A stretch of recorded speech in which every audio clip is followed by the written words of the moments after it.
કોંગ્રેસના પ્રતિક ઉપવાસ કાર્યક્રમમાં ભરતસિંહ સોલંકી રહ્યા હાજર। 9 મહિના બાદ રાજકીય કાર્યક્રમમાં કર્યો હુંકાર, લક્ષ્ય પ્રાપ્તિ માટે મહેનત જરૂરી। ખેડૂતોના આંદોલનને કોંગ્રેસનો ટેકો, 8મી ડિસેમ્બરના બંધમાં જોડાવાનો ગુજરાત કોંગ્રેસનો નિર્ણય, અમિત ચાવડાનું નિવેદન। ગઢડાના ગોપીનાથજી મંદિર ટ્રસ્ટમાં સત્તા પરિવર્તન, ચૂંટણીમાં દેવપક્ષ પાસેથી આચાર્ય પક્ષે સત્તા છીનવી, પ્રસાદ રમેશ ભગત બન્યા નવા ચેરમેન। સીએમ રૂપાણી વિજય રૂપાણીના હસ્તે ધાનેરામાં પાણી પુરવઠા યોજનાનું લોકાર્પણ, બનાસકાંઠા વાસીઓ માટે પાણીનું મૂલ્ય વધુ, પાણી વિના વિકાસ અશક્ય। અમદાવાદના બાપુનગરમાં મોબાઈલની 20થી વધુ દુકાનોમાં ભીષણ આગ, તમામ સામગ્રી બળીને ખાખ, આઈસીઆઈસીઆઈ બેંકનું એટીએમ સ્વાહા। અને ઓસ્ટ્રેલિયામાં 12 વર્ષથી નથી હાર્યું ભારત, 9માંથી 4થી સિરીઝ જીતવાની ટીમ ઇન્ડિયાને તક, સિડનીમાં T20 ટોસ જીતીને પ્રથમ ફિલ્ડિંગનો કોહલીનો નિર્ણય।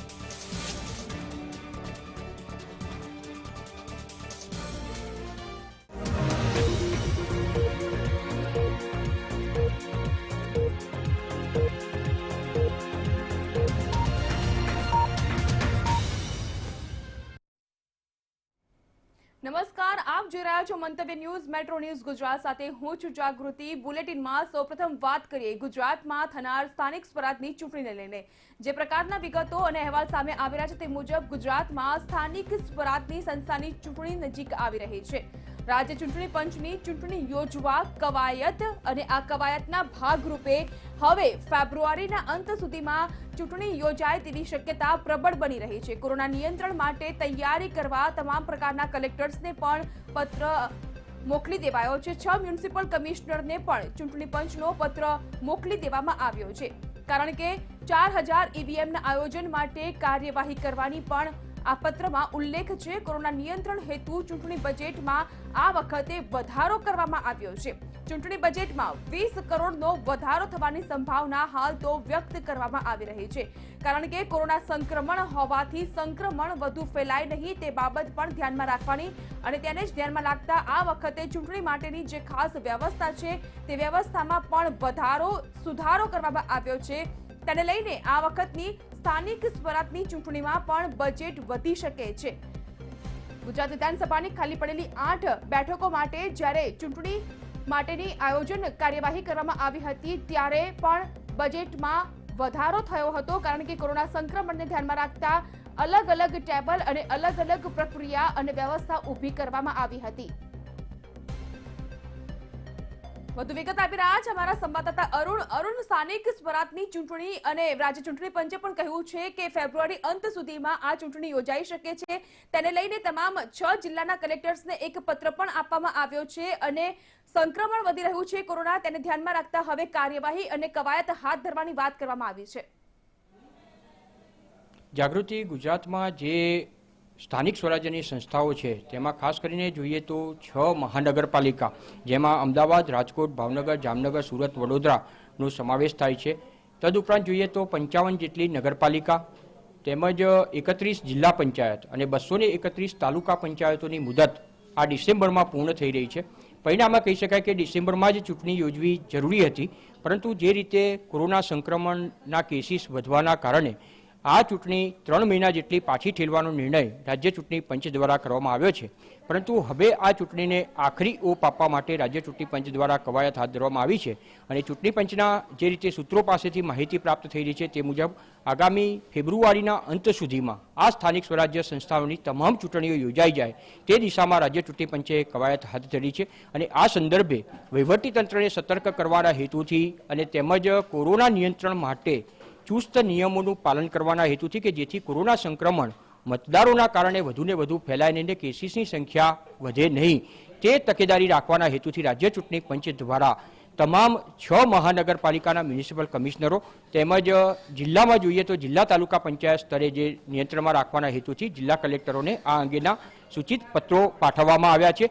સૌથી મહત્વપૂર્ણ રીતે કોરોના સંદર્ભની જે ગાઈડલાઈન છે તેના સંદર્ભમાં આ પત્રમાં ઉલ્લેખ કરવામાં આવ્યો છે, જેમાં સૌથી મહત્વપૂર્ણ રીતે જોઈએ તો જે થર્મલ ગન છે, સેનિટેશન છે, તેમજ હેન્ડવોશ છે અને ફેસ શિલ્ડ છે તેની વ્યવસ્થા તંત્ર દ્વારા વહીવટી તંત્ર દ્વારા કરવામાં આવે તે આ પત્રમાં ઉલ્લેખ કરવામાં આવ્યો છે। ખાસ કરીને મતદાન મથકો પર સામાજિક દૂરી જળવાઈ રહે, એટલે કે એક સાથે મતદારો લાઇનમાં ન ઊભા રહે અને સામાજિક દૂરીનો નિયમ પણ ચુસ્ત રીતે પાલન થાય તે સંદર્ભે આયોજન કરવા માટે અને તેના સંદર્ભમાં પોલીસ બંદોબસ્ત પણ તે મુજબ ગોઠવવા માટેનું આયોજન કરવા માટેનું પત્રમાં ઉલ્લેખ કરવામાં આવ્યો છે. સૌથી મહત્વપૂર્ણ રીતે આ વખતે મતદારોની જે સંખ્યા છે તે ઘટાડવા માટેનો નિર્ણય રાજ્ય ચૂંટણી પંચ દ્વારા કરવામાં આવ્યો છે, જેમાં 1000 મતદાર દીઠ એક મતદાન મથક ઉપર રહે અને તેઓ મતદાન કરી શકે, એટલે કે મતદાન મથક દીઠ 1000 મતદારોની ક્ષમતા રહે તે પ્રમાણેનું આયોજન કરવા માટે જણાવવામાં આવ્યું છે. સિનિયર સિટીઝન દ્વારા જોઈએ તો સિનિયર સિટીઝન પોતે જે મતદાન છે તે મતાધિકારનો ઉપયોગ કરી શકે તે માટે અલાયદું મતદાન માટે વ્યવસ્થા કરવા માટેનો પત્રમાં ઉલ્લેખ કરવામાં આવ્યો છે. સૌથી વધુ અસરગ્રસ્ત જે રીતે કહી શકાય કે 80 વર્ષથી વધુ વયના વયોવૃદ્ધો પોતાના મતાધિકારનો ઉપયોગ કરી શકે તે માટે પણ ખાસ કરીને તેમને જે રીતે પોસ્ટલ બેલેટ માટેની જે વ્યવસ્થા કરવામાં આવી છે તે પોસ્ટલ બેલેટના માધ્યમથી તેઓ મતાધિકારનો ઉપયોગ કરી શકે ને તેના માટે ચૂંટણી પંચના જે કર્મચારીઓ હોય તેમને ઘેર ઘેર મોકલવા સહિત રહીને મતાધિકારનો પોતે ઉપયોગ કરી શકે તે પ્રમાણે પોસ્ટલ બેલેટનું આયોજન કરવા માટેની સૂચના પણ વહીવટીતંત્રને આપવામાં આવી છે. એકંદરે કહી શકાય કે મતદાન મથક ઉપર પણ પ્રાથમિક સુવિધા ખાસ કરીને પાણી છે, શૌચાલય છે તે સ્વચ્છ રહે, પાણીની વ્યવસ્થા એટલે કે પીવાના પાણી સહિતની તમામ વ્યવસ્થા કરવામાં આવે. ખાસ કરીને કોઈ પણ સમસ્યા સજા અથવા આરોગ્ય બગડે તો આરોગ્યપ્રદ માટે આરોગ્ય સેવા મળી રહે તુરંત તે માટે એમ્બ્યુલન્સ સહિતની તમામ સુવિધા કરવા માટે દિવ્યાંગ, પ્રજ્ઞાચક્ષુ તેમજ વિકલાંગો માટે અલાયદા મતાધિકારનો પોતે ઉપયોગ કરી શકે તે માટે વ્હીલચેર સહિતની તમામ સુવિધા કરવા માટેનો સૂચના પણ આ પત્ર દ્વારા પાઠવવામાં આવી છે. એકંદરે કહી શકાય કે આ તમામ માટે જે ખર્ચો થશે એટલે કે કોર્પોરેશન છે, પાલિકા છે, પંચાયત છે, જિલ્લા પંચાયત છે કે તાલુકા પંચાયત છે તેને વધુ ફંડ માટેની જોગવાઈ પણ કરવામાં આવી છે અને તેના સંદર્ભમાં ચૂંટણી પંચ તરફથી 20 કરોડ રૂપિયા વધુ ફાળવવાના એટલે કે અત્યાર સુધીનો જે બજેટનો ખર્ચો સામાન્ય છે તેના કરતાં વધુ 20 કરોડ રૂપિયા ફાળવવા માટે પણ મંજૂરી આપવામાં આવી છે. એટલે એકંદરે કહી શકાય કે ઈવીએમના માધ્યમથી આ સમગ્ર મતદાન યોજાવાનું છે ત્યારે 4000 જેટલા ઈવીએમ સહિતની તમામ સુવિધા પણ કરવામાં આવી છે. હાલના તબક્કે એટલું ચોક્કસ રીતે કહી શકાય કે જ્યારે હવે 3 મહિના જેટલો વિલંબ ચૂંટણી માટે થયો છે અને તેના સંદર્ભમાં રાજ્ય ચૂંટણી પંચ દ્વારા આ અંગે સ્થાનિક સ્વરાજ્યની તમામ ચૂંટણીઓ ફેબ્રુઆરીના અંત સુધીમાં સંભવતઃ ફેબ્રુઆરીના બીજા સપ્તાહ સુધીમાં આ ચૂંટણી પ્રક્રિયા પૂર્ણ કરવામાં આવે અને મોડામાં મોડું ફેબ્રુઆરીના અંત સુધીમાં તમામ પ્રક્રિયા પૂર્ણ કરીને ચૂંટણી યોજવા માટેની પ્રક્રિયા સંપન્ન કરવામાં આવે તે માટે રાજ્ય ચૂંટણી પંચ દ્વારા કવાયત હાથ ધરીને આ માટેની તૈયારીને આખરી ઓપ આપવામાં આવ્યો છે. પરિણામે હવે જોવાનું એ રહેશે કે રાજ્યનો ચૂંટણી કાર્યક્રમ ક્યારે જાહેર કરવામાં આવશે. જી આભાર અરુણ તમામ વિગત બદલ. તો હવે રાજ્ય ચૂંટણી પંચે પણ કવાયત હાથ ધરી છે અને આગામી સમયમાં ફેબ્રુઆરી અંત સુધીમાં 6 જિલ્લામાં સ્થાનિક સ્વરાજની ચૂંટણી યોજવા માટેની પ્રબળ શક્યતાઓ વ્યક્ત કરવામાં આવી રહી છે. જોકે કોરોના સંક્રમણને ધ્યાનમાં રાખતા આ વખતે બજેટ પણ વધારવામાં આવ્યું છે. 20 કરોડનો બજેટમાં વધારો કરવામાં આવ્યો છે અને ખાલી પડેલી 8 વિધાનસભાની બેઠક વખતે મતદાન વખતે જે પ્રકારની અલાયદા વ્યવસ્થા હતી એવી જ વ્યવસ્થા આ વખતે સ્થાનિક સ્વરાજની ચૂંટણીમાં જોવા મળી શકશે.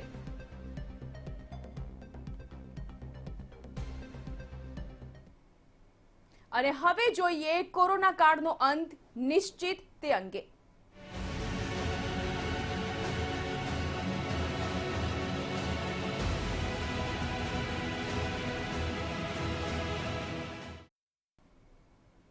અમદાવાદમાં કોવેક્સિનને લઈને વોલેન્ટિયર્સમાં એક ઉત્સાહનો માહોલ જોવા મળી રહ્યો છે. અમદાવાદની સોલા સિવિલ હોસ્પિટલમાં છેલ્લા કેટલાક વખતથી વોલેન્ટિયર્સને રસી આપવામાં આવી રહી છે ત્યારે હવે અત્યાર સુધીમાં 200 જેટલા લોકોને કોવેક્સિન આપી દેવામાં આવી છે. હજી સુધી કોઈને પણ કોવેક્સિન રિએક્શન થયું હોય તેવા સમાચાર નથી એટલે કે આ વેક્સિનને કારણે કોઈ પણ પ્રકારના સાઇડ ઇફેક્ટ જોવા નથી મળતા. સોમવારથી શુક્રવાર દરમિયાન કોવેક્સિન આપવામાં આવી રહી છે સોલા સિવિલ હોસ્પિટલ ખાતે અને આ કોવેક્સિનના ડોઝને લઈને હવે અમદાવાદના વોલેન્ટિયર્સમાં પણ અલગ પ્રકારનો ઉત્સાહ જોવા મળી રહ્યો છે કારણ કે અત્યાર સુધીમાં 200 જેટલા વોલેન્ટિયર્સને કોવેક્સિનના ડોઝ અપાઈ ચૂક્યા છે પરંતુ હજુ સુધી એક પણ કેસ એવો નથી કે કોવેક્સિનના કારણે તેઓને કોઈક આડઅસર થઈ હોય, કોઈ અલગ પ્રકારના રિએક્શન તેઓના શરીરમાં જોવા મળ્યા હોય.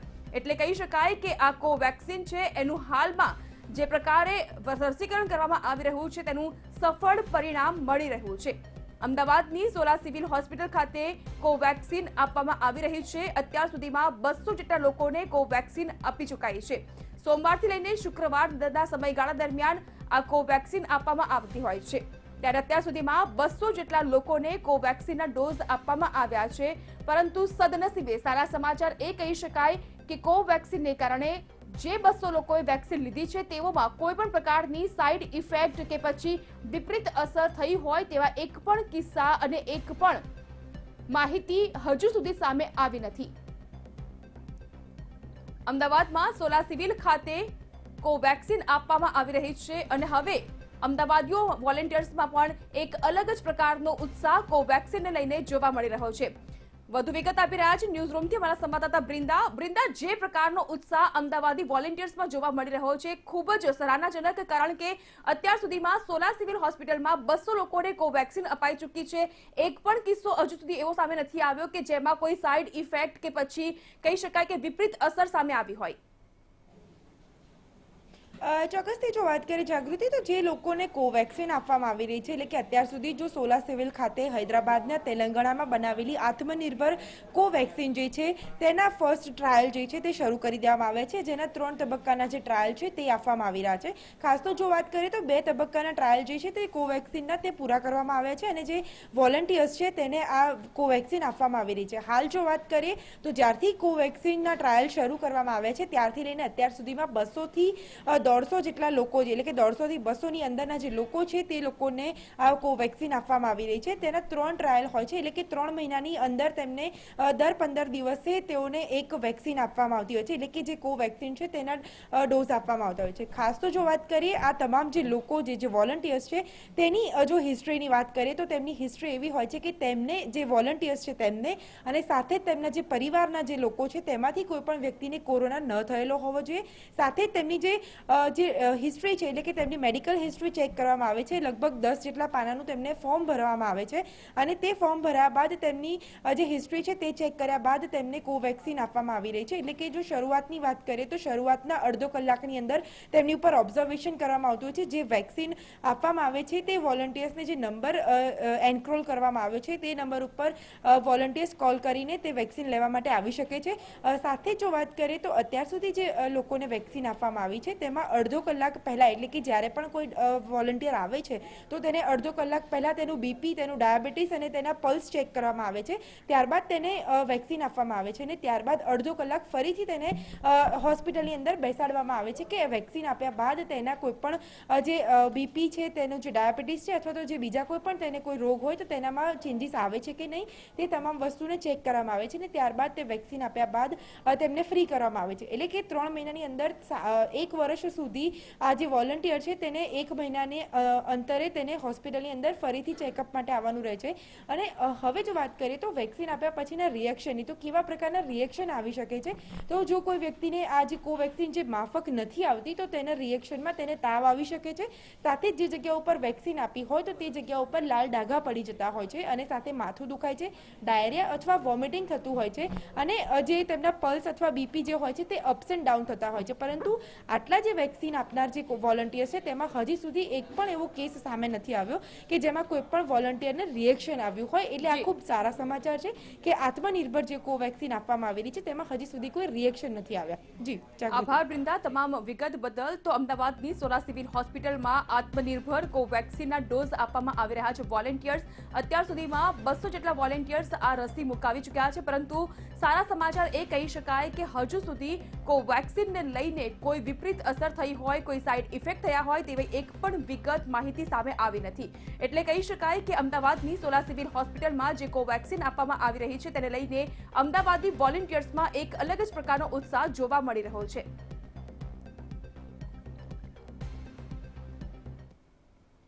તો બીજી બાજુ રાજકોટ જિલ્લા પંચાયત ખાતે વેક્સિનને લઈને એક બેઠક યોજાઈ. જિલ્લા આરોગ્ય અધિકારી, નાયબ આરોગ્ય અધિકારી આ બેઠકમાં જોડાવાના છે.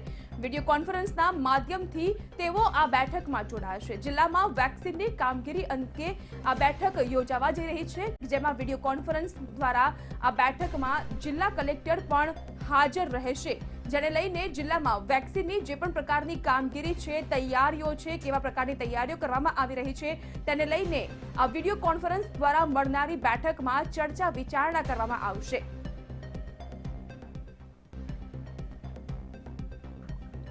જિલ્લા આરોગ્ય અધિકારી, નાયબ આરોગ્ય અધિકારી પણ આ બેઠકમાં ઉપસ્થિત રહેશે. વિડીયો કોન્ફરન્સના માધ્યમથી આ મહત્વની બેઠક યોજાવા જઈ રહી છે કે જેમાં જિલ્લામાં વેક્સિનની કામગીરી અંગે કેવા પ્રકારની હાલ કાર્યવાહી થઈ રહી છે અને કેટલા પ્રકારની કવાયત કરવામાં આવી રહી છે તેને લઈને આ મહત્વની બેઠકનું આયોજન કરવામાં આવ્યું છે જિલ્લા પંચાયત ખાતે રાજકોટમાં. હવે ધીમે ધીમે વેક્સિનના ટ્રાયલને લઈને પણ તમામ મહાનગરો છે એ સજ્જ બન્યા છે. ગુજરાત સજ્જ બન્યું છે અને રાજકોટ જિલ્લા પંચાયત ખાતે આજે વેક્સિનની કામગીરીને લઈને એક મહત્વની બેઠક મળી રહી છે કે જેમાં જિલ્લા આરોગ્ય અધિકારી અને નાયબ આરોગ્ય અધિકારી પણ આ બેઠકમાં વિડીયો કોન્ફરન્સના માધ્યમથી જોડાશે. રાજકોટમાં કોવિડ-19 વેક્સિન અંગેની તૈયારીઓની શરૂઆત થઈ ચૂકી છે. મનુબેન ઢેબર સેનેટોરિયમમાં વેક્સિન રાખવામાં આવશે. આ વેક્સિન ILR ફ્રીઝ અથવા તો ડીપ ફ્રીઝમાં રાખવામાં આવશે.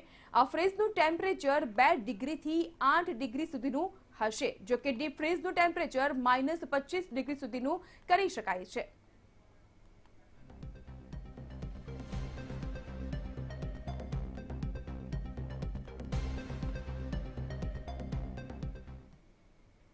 હવે જો વાત સુરતની કરવામાં આવે તો સુરતમાં કોરોના વેક્સિન માટે મનપા દ્વારા તૈયારીઓ શરૂ કરી દેવામાં આવી છે. અડાજણમાં વેક્સિન માટે આરોગ્ય કેન્દ્રમાં કોલ્ડ સ્ટોરેજ બનાવવામાં આવ્યું છે કે જેમાં કુલ 6,995 લીટર સ્ટોરેજની ક્ષમતા સાથેનું કોલ્ડ સ્ટોરેજ બનાવવામાં આવ્યું છે. સમગ્ર સુરત જિલ્લાની રસી અડાજણ આરોગ્ય કેન્દ્રમાં રાખવામાં આવશે. જુદા જુદા 9 સાઇઝના આઇસ લાઇન રેફ્રિજરેટર્સની સુવિધા પણ અહીં ઊભી કરવામાં આવી છે. વેક્સિન સ્ટોરેજ સંદર્ભે પણ ઇન્ફ્રાસ્ટ્રક્ચર સ્ટ્રેન્થનિંગની કામગીરી પૂર્ણ કરવામાં આવેલી છે. સુરત મહાનગરપાલિકાના તમામ હેલ્થ સેન્ટર ખાતે વેક્સિન સ્ટોરેજ પોઈન્ટની વ્યવસ્થા નિર્ધારિત કરી તે સુપેરે વ્યવસ્થિત રીતે ચાલે તે માટેની વ્યવસ્થા પૂર્ણ કરવામાં આવેલી છે. આ ઉપરાંત સેન્ટ્રલ વેક્સિન સ્ટોર અડાજણ ખાતે પણ આ વ્યવસ્થા પૂર્ણ કરવામાં આવેલી છે અને ઇલેક્ટ્રિક બેકઅપ પણ કાયમી ધોરણે ઉપલબ્ધ રહે તે માટેની વ્યવસ્થા હાલમાં પૂર્ણ કરેલી છે. વેક્સિન આવ્યા બાદ વેક્સિન એડમિનિસ્ટ્રેશન સંદર્ભે જે વેક્સિનેટર્સની ટ્રેનિંગ આપવાની છે તો તેના સંદર્ભે પણ એક લિસ્ટ પૂર્ણ કરી દેવામાં આવ્યું છે. જ્યારથી કોરોના આવ્યો છે ત્યારથી લોકડાઉન થયા, અનેક પરિસ્થિતિનો સામનો કરવો પડ્યો છે લોકોને. હવે એક સારા સમાચાર આવી રહ્યા છે કે આવનારા સમયમાં કોરોનાની રસી આવી રહી છે અને તેને લઈને સમગ્ર તંત્ર એલર્ટ મોડ પર જોવા મળી રહ્યું છે. સુરતમાં પણ જે રસી આવે તે પહેલા તમામ તૈયારી તંત્ર દ્વારા કરી દેવામાં આવી છે. કોલ્ડ સ્ટોરેજની ખાસ આ પ્રકારે વ્યવસ્થા ઊભી કરી દેવાઈ છે. સુરતના અડાજણ વિસ્તારમાં આવેલ આરોગ્ય કેન્દ્ર ખાતે આ પ્રકારે જુદા જુદા રેફ્રિજરેટર મૂકવામાં આવ્યા છે અને કોલ્ડ સ્ટોરેજની તમામ તૈયારીઓ કરી દેવાઈ છે. આ વેક્સિન માટેના આ તમામ જે ફ્રીજ જોઈ શકાય છે તે અત્યારે અહીં આવી ચૂક્યા છે, જેમાં જુદા જુદા 9 સાઇઝના આઇસ લાઇન ફ્રીજ જે છે તેની સુવિધા ઊભી કરી દેવામાં આવી છે અને તંત્ર તમામ રીતે સજ્જ જોવા મળી રહ્યું છે કે જ્યારે વેક્સિન આવે તો તેને કઈ રીતે ડિસ્ટ્રીબ્યુટ કરવાની, કોને ક્યાં રાખવાની, કઈ રીતનું, એટલે તમામ માઇક્રો પ્લાનિંગ જે છે તે અત્યારે મહાનગરપાલિકાના તંત્ર દ્વારા કરી દેવામાં આવ્યું છે. એક તરફ જે પ્રકારે માહિતી મળી રહી છે તે મુજબ સુરતમાં સમગ્ર જિલ્લાની આ પ્રકારે વેક્સિન અહીં બનાવવામાં આવશે અને આ જે ફ્રીજ જોઈ શકાય છે, આ ફ્રીજની અંદર આ પ્રકારે અત્યારે વેક્સિન રાખવામાં આવી શકે છે. જુદા જુદા જે બોક્સ છે તે બોક્સને કઈ રીતે કોલ્ડ સ્ટોરેજમાં રાખવું, તેનું તાપમાન કેટલું મેન્ટેન કરવું, તે તમામ બાબતની ખાસ ધ્યાન અહીં આપવામાં આવી રહ્યું છે. બીજું મહત્વની બાબત એ છે કે આની સાથે GPS સિસ્ટમ પણ લગાવવામાં આવી છે. આ અત્યારે જે મશીન જોઈ શકાય છે એ મશીન GPS સિસ્ટમ સાથે ફિટ કરાયું છે, એટલે કે આની તમામ માહિતી ગાંધીનગર, દિલ્હી જે મેઇન હેલ્થની જે સાઇટ્સ હોય છે કે જે ઓફિસો હોય છે તે સીધું મોનિટરિંગ કરી શકે છે. કેટલું તાપમાન એક ફ્રીજમાં છે અને કોરોના વેક્સિનને લઈને કેટલું તાપમાન જરૂરી હોય છે તેનું તમામ મોનિટરિંગ પણ આ GPS સિસ્ટમ દ્વારા ત્યાં થઈ શકે છે. સાથે સાથે સુરતમાં જે પ્રકારે વેક્સિન આવી છે તે વેક્સિનનું જે ફ્રીજો રાખવામાં અત્યારે આવ્યા છે તેમાં કુલ 6,995 લીટર સ્ટોરેજની ક્ષમતાવાળા તમામ જે ફ્રીજ છે તે અત્યારે અહીં મૂકી દેવામાં આવ્યા છે અને કહી શકાય કે તંત્ર આગોતરા પ્લાનિંગ સંપૂર્ણ રીતે કરી દીધું છે. આવનારા સમયમાં જ્યારે પણ, એટલે કે કહી શકાય છે કે થોડા સમયમાં, એટલે કે જાન્યુઆરી ના શરૂઆતની સાથમાં જ્યારે વેક્સિન સુરતને મળશે ત્યારે સુરતને પણ કઈ રીતે કઈ જગ્યાએ તેને ડિસ્ટ્રીબ્યુટ કરવું અને તેનું માઇક્રો પ્લાનિંગ હાલ હાથ ધરી દેવામાં આવ્યું છે અને તેની માટે સંપૂર્ણ તૈયારી મહાનગરપાલિકા તંત્ર દ્વારા, આરોગ્ય તંત્ર દ્વારા અને સુરત જિલ્લાના વહીવટી તંત્ર દ્વારા કરી દેવામાં આવી છે. કેમેરામેન હેમંત વાડસુર સાથે ધ્રુવ સોમપુરા, મંતવ્ય ન્યૂઝ, સુરત. રાજકોટના બહુમાળી ભવન સામે ચોંકાવનારા દ્રશ્યો સામે આવ્યા છે. આ ભવન ખાતે કોઈ સિક્યુરિટી જોવા ન મળી. બહુમાળી ભવન પટાંગણમાં યુવાનો ક્રિકેટ રમતા જોવા મળ્યા. અહીં સવાલ એ ઊભો થાય છે કે કોના કહેવાથી યુવાનો બહુમાળી ભવનમાં ક્રિકેટ રમી રહ્યા છે? શું સરકારી કચેરીના પટાંગણનો ઉપયોગ રમતગમત કે પછી ઇતર પ્રવૃત્તિમાં થઈ શકે ખરા? શું જવાબદાર અધિકારીઓ આ વાતથી અજાણ છે?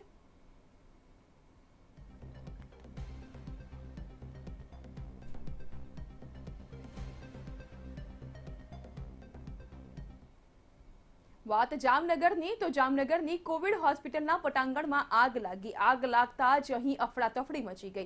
આગની જાણ થતાની સાથે જ મનપાનું ફાયર વિભાગ તાત્કાલિક ઘટના સ્થળે દોડી આવ્યું. કોવિડ હોસ્પિટલમાં સારવાર લઈ રહેલા દર્દીઓને રેસ્ક્યુ કરીને બહાર કાઢવામાં આવ્યા અને થોડી જ વારમાં આગ પર કાબુ મેળવી લેવાયો. અંતે મોકડ્રીલ જાહેર થતા લોકોએ રાહતનો શ્વાસ લીધો.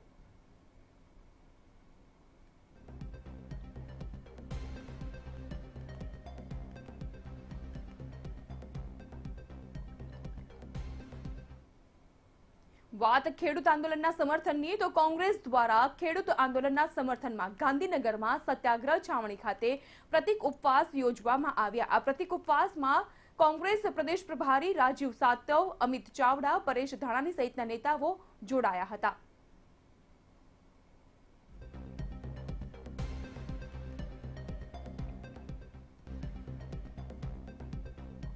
હાર્દિક પટેલ છે, તેમની સાથે જ વાત કરીશું. હાર્દિકભાઈ, કોંગ્રેસનું કેટલું સમર્થન આ કૃષિ બિલના ખેડૂતો જે વિરોધ કરી રહ્યા છે ત્યારે તેને લઈને? देखो સૌ લોકો સાથે મળીને ખેડૂતોના સમર્થનમાં ઊભા છીએ. અમારી બહુ સ્પષ્ટ માંગ છે કે ખેડૂત આ દેશની આન બાન અને શાન છે. જો ખેડૂત બચશે તો જ આ દેશ મજબૂતાઈ સાથે ઊભો રહી શકશે. શ્વેત ક્રાંતિ હોય, હરિત ક્રાંતિ હોય, આ બધી જ ક્રાંતિ ખેડૂતોના સહયોગથી આવી છે અને ખેડૂતોને મજબૂત બનાવવો હશે તો ખેડૂતોની માંગોને પૂરી કરવી પડશે. કોંગ્રેસ પાર્ટી ખેડૂતોની એક એક વાતને, એક એક લડાઈને સમર્થન કરી રહી છે. હાર્દિકભાઈ, જો વાત કરવામાં આવે 8/12નું જે બંધનું એલાન છે તેને લઈને પણ કોંગ્રેસે ક્યાંક સૂત્ર આપ્યું હશે કે 7/12માં નામ જોઈતું હોય તો 8/12ના બંધમાં જોડાઓ. કોંગ્રેસ કેટલું સમર્થન કરશે? જે માતા પિતા ખેતરની અંદર તનતોડ મહેનત કરીને પોતાના બાળકને ભણાવે છે, ગણાવે છે, આજે ઘણા બધા એવા બાળકો છે જે ખેતી અને ખેતરને સમજી નથી શક્યા અને એટલા માટે પ્રદેશ કોંગ્રેસ સમિતિ કહે છે કે 7/12ની નકલમાં તમારે તમારું નામ જોઈતું હોય તો 8/12ના ભારત બંધના આંદોલનને સમર્થન કરો. ખેડૂત બચશે તો 7/12ની નકલમાં નામ રહેશે. જો 7/12ની નકલમાં નામ રહેશે તો જ પરિવાર ખેડૂત કહેવાશે. વાત એ છે કે જે પ્રમાણે કૃષિ બિલને લઈને વિરોધ કરવામાં આવી રહ્યો છે, હાલ અત્યારે પ્રદેશ કોંગ્રેસ સમિતિ તરફથી પણ જે બંધનું એલાન કરવામાં આવ્યું છે. મોટી સંખ્યામાં કોંગ્રેસના તમામ કાર્યકર્તાઓ અને નેતાઓ હાલ અહીંયા ઉપસ્થિત છે. સૌથી મહત્વની વાત એ છે કે 8/12નું જે બંધનું એલાન છે તેને પણ કોંગ્રેસે સમર્થન આપ્યું છે. કેમેરામેન વિરલ વ્યાસ સાથે રીમા દોશી, મંતવ્ય ન્યૂઝ, ગાંધીનગર. બુલેટિનમાં આગળ વધી અને વાત કરીએ ગઢડાની તો ગઢડામાં ગોપીનાથજી મંદિરમાં સત્તા પરિવર્તનના એંધાણ જોવા મળ્યા. સત્તા પરિવર્તન થયું છે ગોપીનાથજી મંદિરમાં. ચૂંટણીમાં દેવપક્ષ પાસેથી આચાર્ય પક્ષે સત્તા છીનવી લીધી છે. પ્રસાદ રમેશ ભગત ફરી એક વખત નવા ચેરમેન તરીકે ચૂંટાઈ આવ્યા છે. એસપી સ્વામી સમર્થિત આચાર્ય પક્ષનો આ ચૂંટણીમાં વિજય થયો છે. દેવપક્ષના હરજીવન સ્વામીને હરાવીને નવા ચેરમેનની નિયુક્તિ કરવામાં આવે છે. ગોપીનાથજી મંદિર ખાતે સત્તા પરિવર્તન તે પ્રમાણે મેસેજ અને વિડીયો પણ મળેલો છે, જેમાં આપ અત્યારે ચેરમેન તરીકે બેઠા છો. શું છે હકીકત, શું કારણ? એ હકીકત છે કે અમારે ગઈ 22 તારીખે મિટિંગ હતી.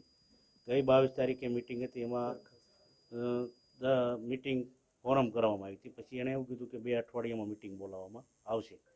મિટિંગ હજી બોલાવવામાં નહોતી આવી તો પછી આજે અમે 3 ટ્રસ્ટી અને 1 સભ્ય અને 4 ભેગા થઈને અમે મિટિંગ કરી. બહુમતી સાથે ચેરમેનની પસંદગી થતી હોય છે. બહુમતી સાથે આપણી પસંદગી? હા, બહુમતી અમારી મિટિંગ આજની હતી જ. બહુમતીથી મને સવારે 10 વાગ્યાનો. અમારે સ્કીમમાં એવું બંધારણ છે કે દર મહિને બોલાવવામાં આવતી હોય છે. દર મહિને મિટિંગ બોલાવવામાં આવે. એમાં ગઈ 22 તારીખે મિટિંગ હતી. ગઈ 22 તારીખે મિટિંગે અમે હાજર હતા ત્યારે કોઈ ટ્રસ્ટી હાજર નહોતા જ્યારે ટ્રસ્ટી હાજર નહોતા ત્યારે ફોરમ કરવામાં આવ્યું. રિઝિયન સ્વામીનું એવું કહેવું છે કે ખોટી રીતે ગેરકાયદેસર રીતે અત્યારે સત્તા પર બેસવાનો પ્રયાસ કરી રહ્યા છે. હવતિયા મારવાના કારણે આ પ્રમાણે સંપૂર્ણ આયોજન છે. થોડી જ વારમાં દૂધનું દૂધ અને પાણીનું પાણી થઈ જશે. અમારી બહુમતી સાથે અમે જ ચેરમેન છીએ, એ વાત છે, હકીકત છે. આ તો હકીકત ઈ જોઈ લઈશું આપણે. સ્કીમ બંધારણ પ્રમાણે હાલજો, સ્કીમમાં છે એ પ્રમાણે થશે. મીટિંગમાં ગેરહાજર કયા પક્ષના લોકો હતા 22 તારીખે? 22 તારીખે દેવ પક્ષના, એમાં દેવ પક્ષ. તો ગઢડામાં દેવપક્ષના હરજીવન સ્વામીને હટાવીને હવે નવા ચેરમેનની નિયુક્તિ કરવામાં આવી છે. ગઢડાના ગોપીનાથજી મંદિર ટ્રસ્ટમાં હવે સત્તા પરિવર્તનની હવા ફૂંકાઈ છે.